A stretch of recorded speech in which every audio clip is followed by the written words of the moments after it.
Getting deeper into November, which means the contenders are looking to separate while those other teams that have struggled a little bit are just trying to figure things out. We've got a matchup from both sides of that conversation on this episode of Locked On Commanders and Locked On Lions.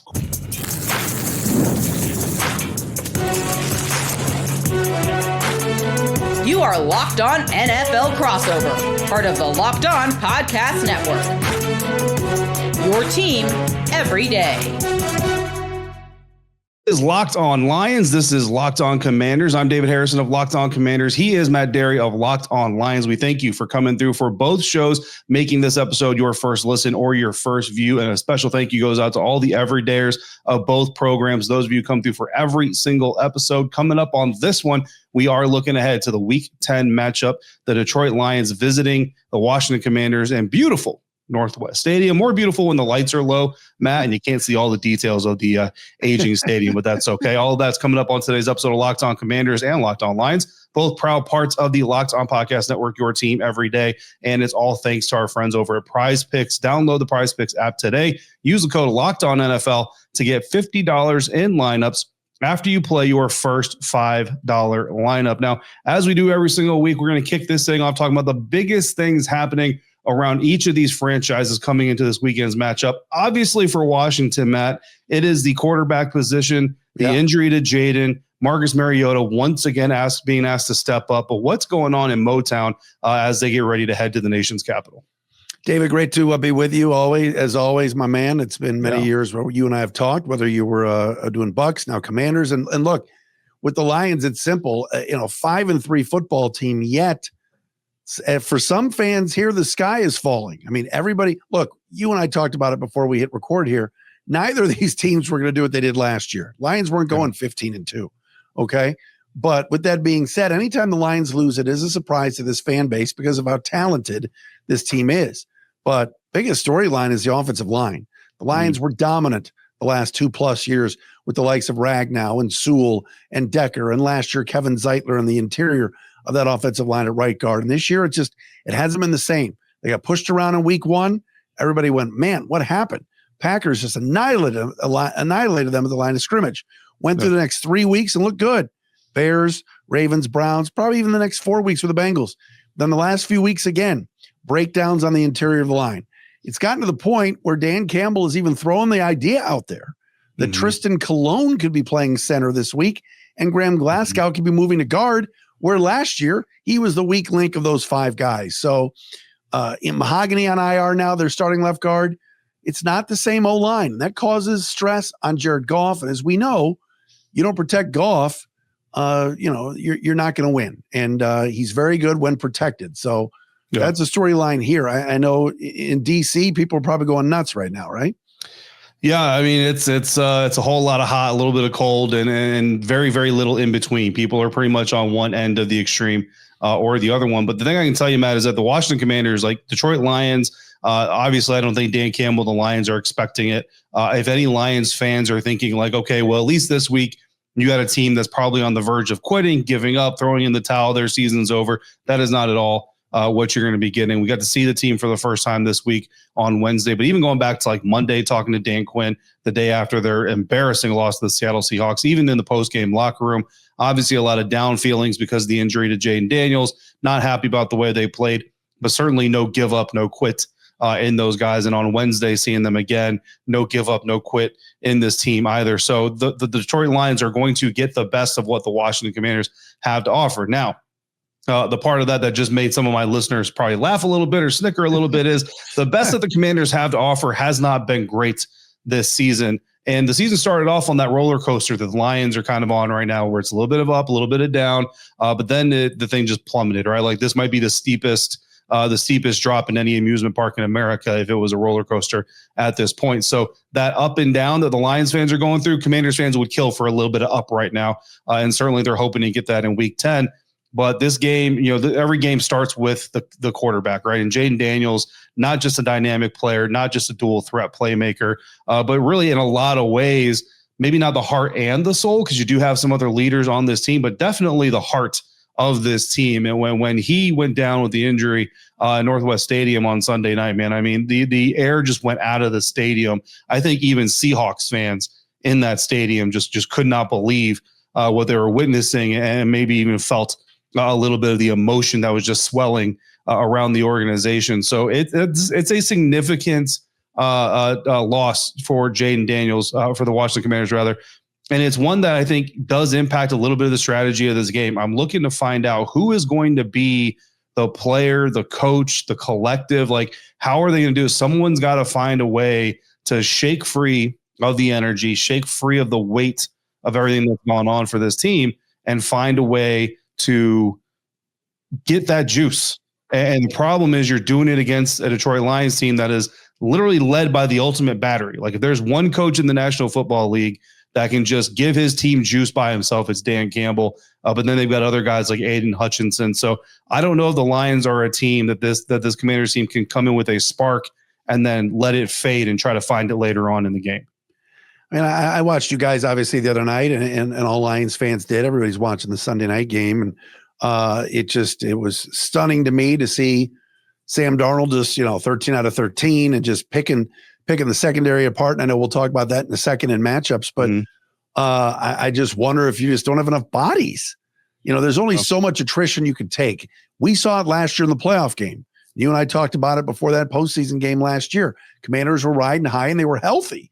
The Lions defense it was too much attrition. And also they were off a bye, and I think they were a little bit fat and sassy after winning 15 regular season games.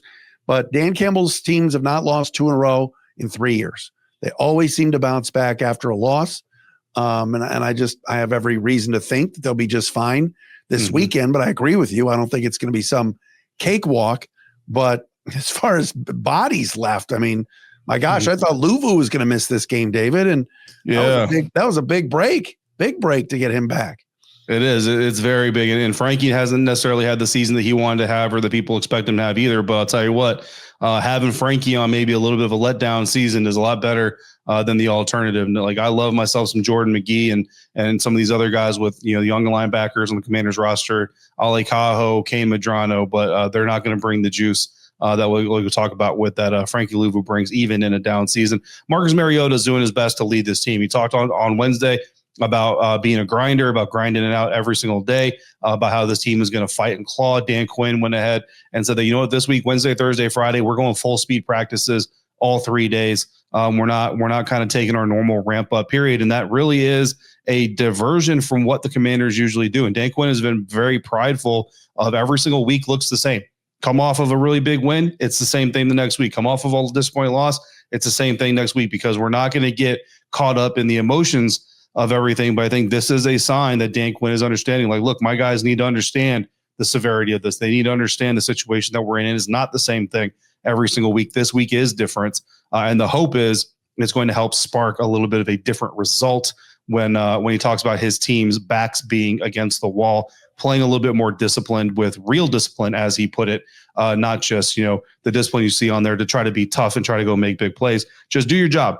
It's a cliche that Bill Belichick made incredibly popular, but it's been around long before Bill Belichick was around. But just go out there, do your job. Don't try to be a hero. And if you can do that, maybe you can get back to some of the defense we saw Monday night against the Chiefs, at least until Patrick Mahomes started doing Patrick Mahomes things. Because as you know, Jared Goff, a little bit of a statuesque quarterback, which is usually a nice way of saying he don't move too good.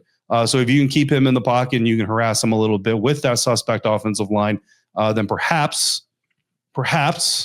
more than a touchdown underdogs at home, the Washington Commanders can do some good things. So they're going to go out there and they're going to try to compete, Matt. That's the bottom line. Some Commanders fans and even some media might be in draft mode. How many losses can this team stack up to get a good draft pick? Yeah. The Washington Commanders are coming in Sunday afternoon looking for a win, and there are key matchups from both sides of this thing. They're going to determine which side of this matchup gets that all-needed victory as we get towards the middle of November. We'll talk about those coming up next on this crossover episode of Locked On Lions, Locked On Commanders, part of the Locked On Podcast Network, your team every day.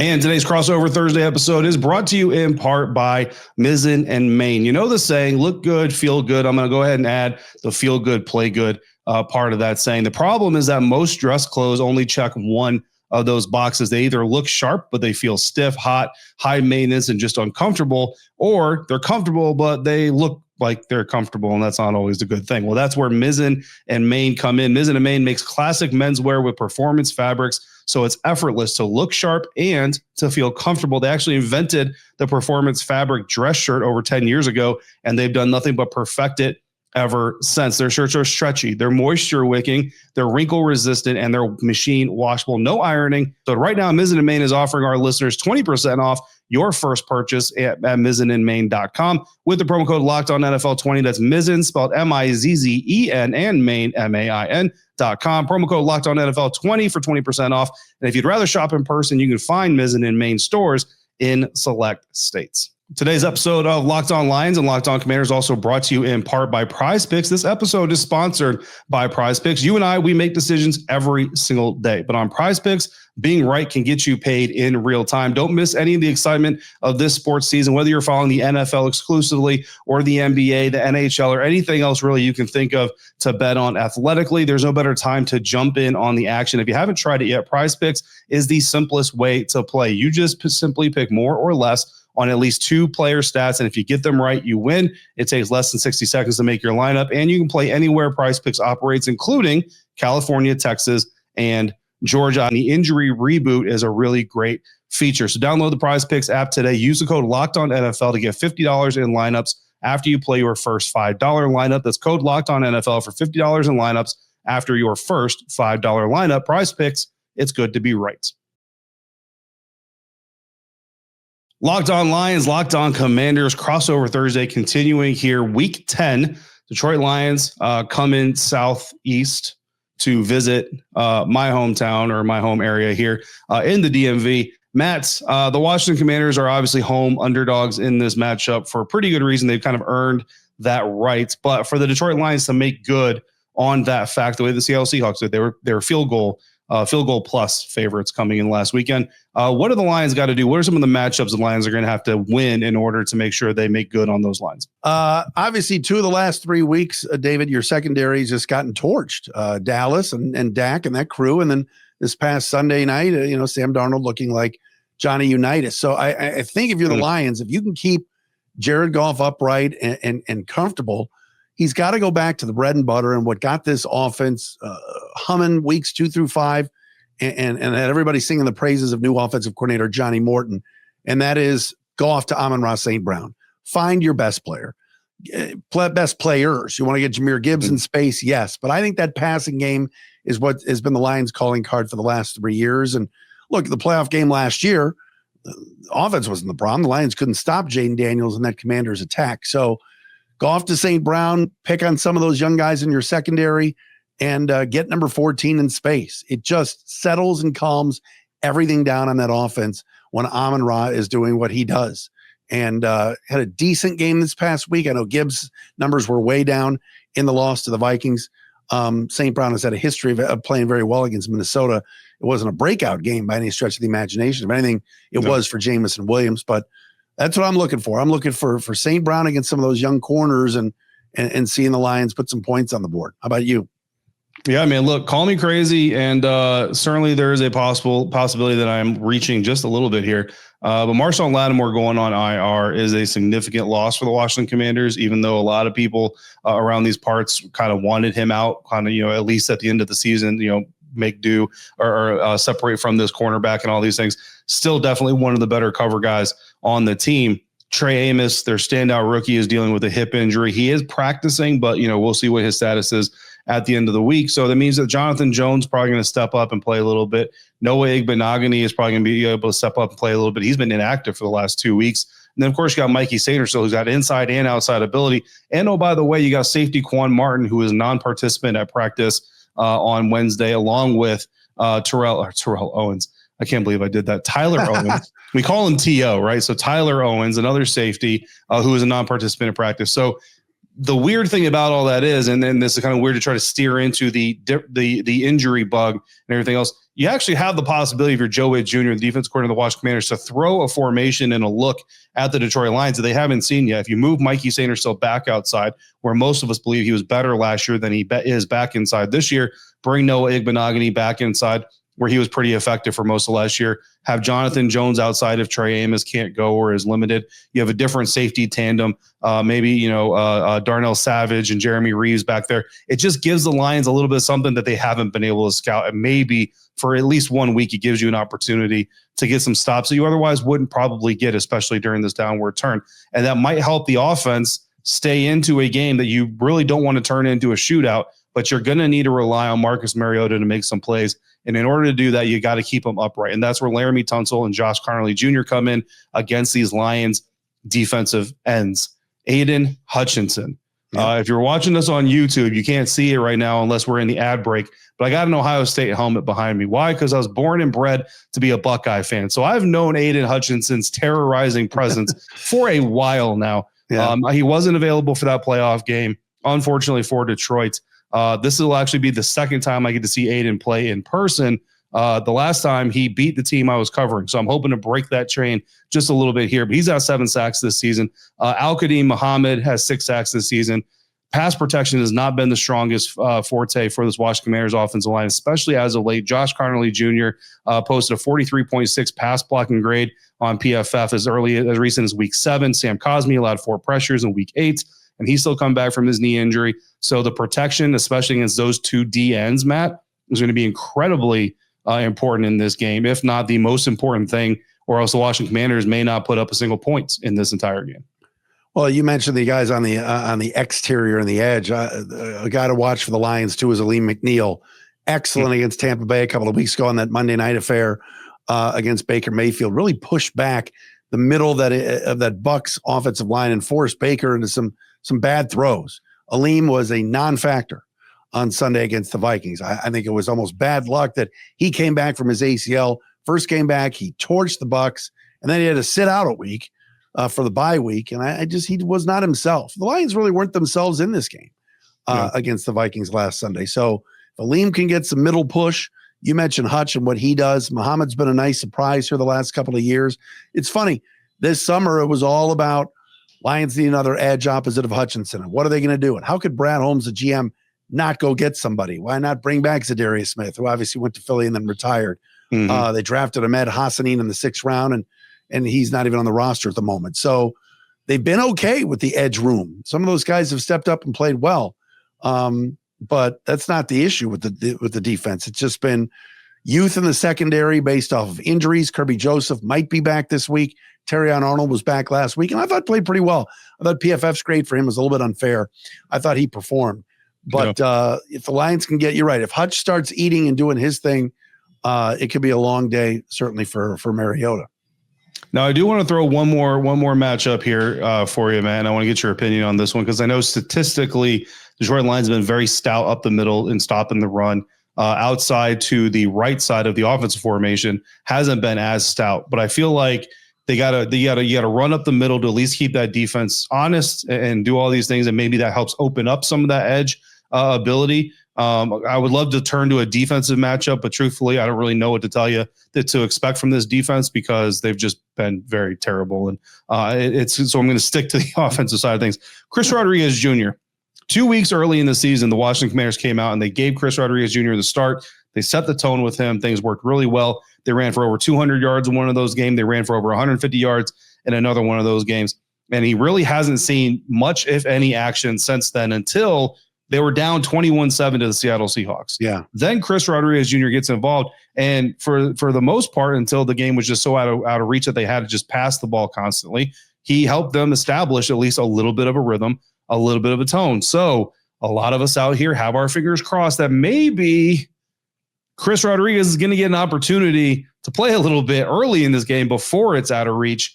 If that's the case, he's best working up the middle. The idea, deliver some body blows to that Lions defense to soften them up a little bit, but also shrink them in a little bit, and then maybe get Ja'Cory Krosky, Merritt Bill, as we like to call him, around that edge. Is that a sound strategy covering the Lions defense, or is that something that, nice try, it's not going to work anyway? No, I would say in most games this year, the Lions have been very good between the tackles and stopping the run. It's all led by Jack Campbell, their middle linebacker, who's been very, very good this year. Jack did not have his best game this past week. I was surprised at how much Aaron Jones and Jordan Mason were able to get loose in that game. I think it just started with the Lions they just weren't comfortable defensively, and they were thrown off. They went up 7-0, and then they got a little bit fat and sassy, to be honest. I think this week, trying to run between the tackles, not the best idea. I think the Lions defense there is pretty good. What I think Minnesota did well was some misdirection stuff, some stuff in motion. There were 1 or 2 bubble screens that worked against the Lions and some missed tackles. I don't expect that again. I think Brian Branch too is another guy that shook off the cobwebs from a suspension and a week off. I think he'll have a better performance this week as well.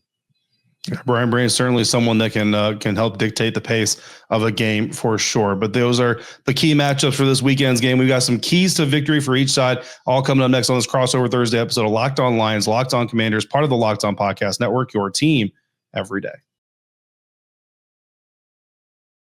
And this crossover Thursday episode brought to you in part by Gametime. NFL season is back. Well, it's not just back, it's rolling. We're in the middle part of the National Football League schedule. And honestly, there is nothing better, even though the Washington Commanders are kind of back to some of their old tricks that we don't necessarily appreciate, them being in the stadium, surrounded by fans, trying to cheer on the team. Shout out to all of those who stayed all the way through, want to be there, support your team. Getting tickets can be a hassle when you try to do it. Long queues, login screens, prices jumping at checkout. And it's just a little bit frustrating. Even if you're a Lions fan trying to travel or you live in the DMV as a transplant city, you want to use Gametime. It's the app that gives the advantage back to the fans. It's fast, it's easy, and it's backed by the Gametime guarantee. So take the question out of getting tickets. Download the Gametime app, create your account, use the code LOCKEDONNFL for $20 off your first purchase. Terms apply. Again, the promo code LOCKEDON NFL for $20 off. Swipe, tap, ticket, go. Download Gametime today.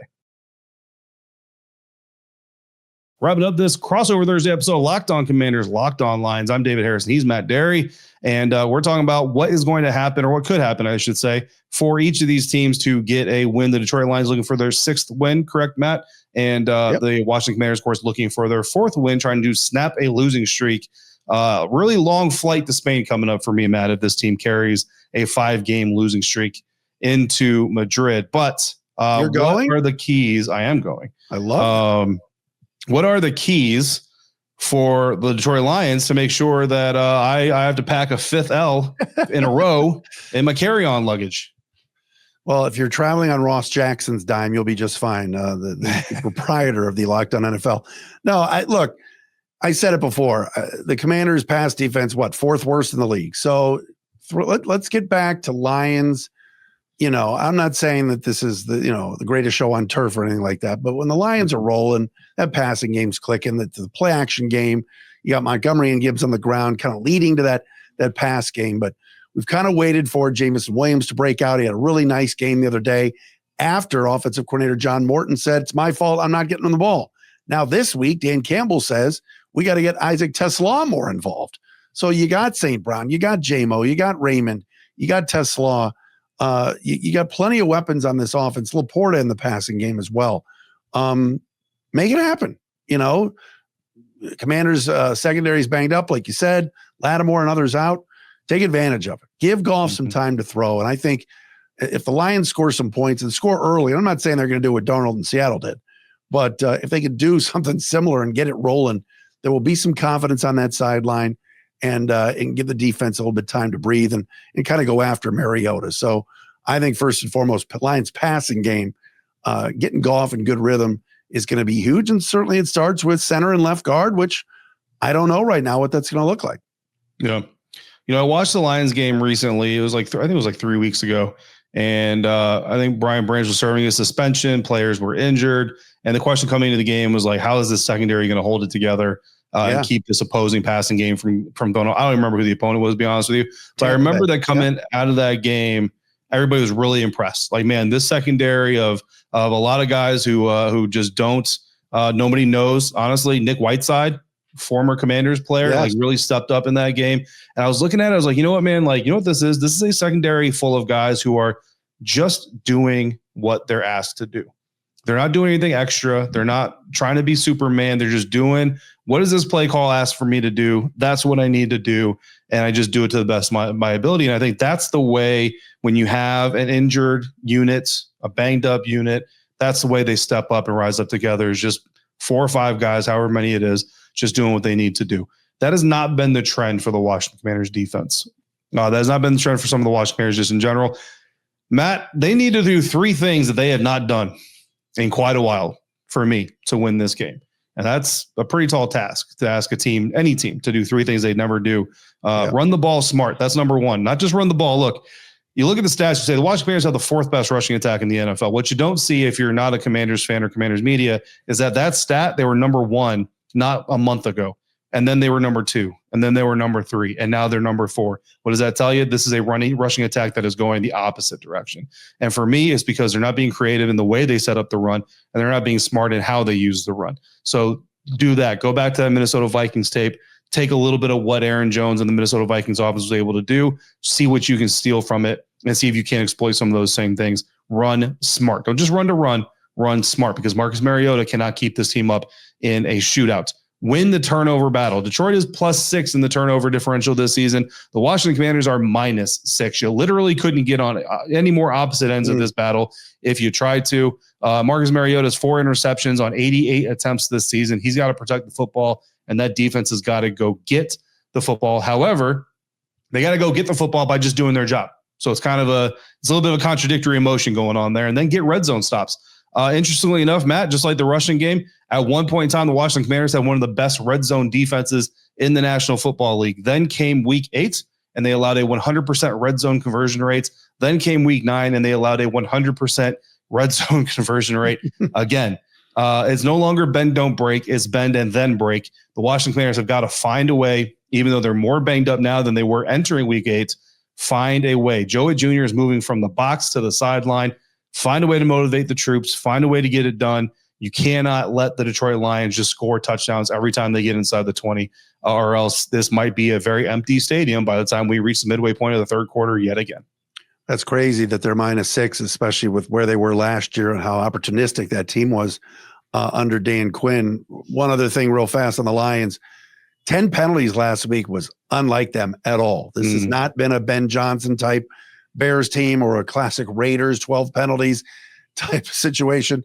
Lions were very sloppy last week, and that's got to be cut in half. You know, if the Lions, regardless of whether the Lions are going to win, and I think they are, and everything else, you're on the road. It's 4:25. It's going to get dark early. Stop with the false starts and 2 men in motion. Just these were pre-snap stuff that's unlike what a Dan Campbell led team is doing. So clean some of that up, and I think they'll be in decent shape. Yeah, man. Commanders are if we had a 4th key to victory that they are not doing that they need to do, it's clean up the penalties as well. False starts leading the way for the Washington Commanders in penalties, and then holding. And Dan Quinn specifically on Wednesday even pointing to holding calls on run plays. Zero reason to get hold calls on run plays. One thing when you get beat off the edge and you're like, oh no, I need to save my quarterback's life. Let me reach out here and grab this guy by the jersey. Okay. But holding penalties on run plays, those are even more unforgivable. So a lot of mistakes to clean up there on both sides, apparently.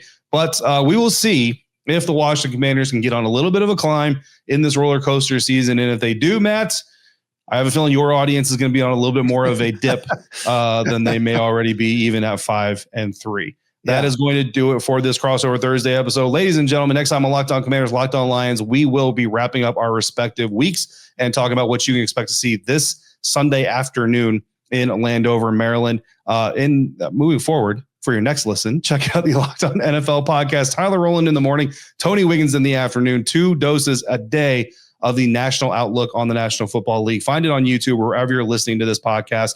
And we will all see you, talk to you next time on Locked On Lions, Locked On Commanders, both parts of the Locked On Podcast Network, your team every day.